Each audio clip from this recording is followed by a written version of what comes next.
Hope you had a good weekend. John Anik here with your MMA Live Extra, and it's time to get your popcorn ready because after the longest stretch of the year without a Strikeforce or UFC show, these events are about to come fast and furious. Beginning this weekend with UFC 130, there is a major Strikeforce or UFC event every weekend between now and July 2nd. It all begins May 28th, UFC 130. Your main event, the former light heavyweight champion Quentin Rampage Jackson against Matt Hamill. And now for more on this, privileged to be joined by ESPN.com mixed martial arts insider Josh Gross. So Josh, it seems as though a lot of the pre-fight discourse for this one surrounds Quentin Rampage Jackson. What about the underdog here, Matt Hamill? What kind of chance does he have, and what would a win do for him here in the 205-pound picture?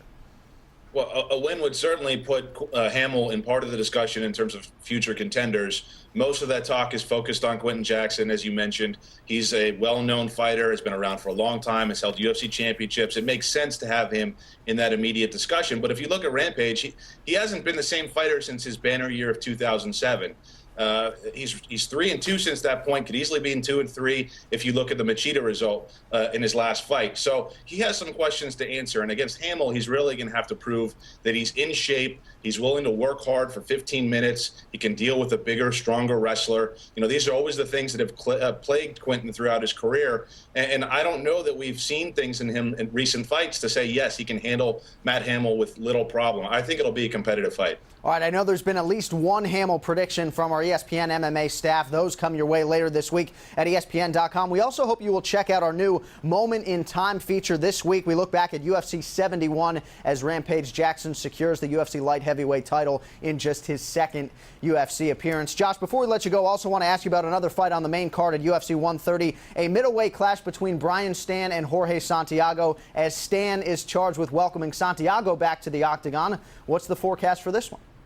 Yeah, this is a nice fight in the middleweight division. Santiago's a fighter that a lot of American fans, a lot of UFC fans in particular, may not know unless they remember him from his earlier stint.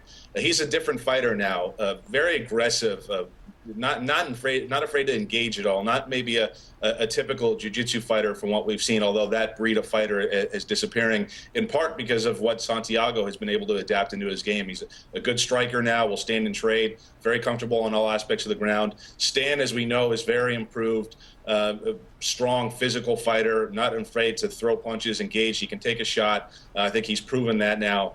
So I'm expecting some fireworks in this bout, and I think it may be fight of the night.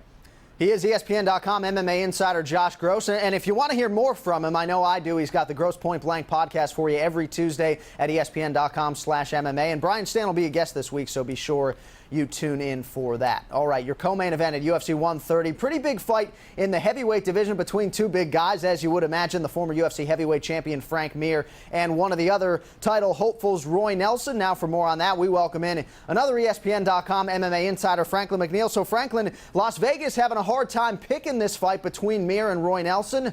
How do you see it playing out? I struggled with this one, picking a winner in this one as well.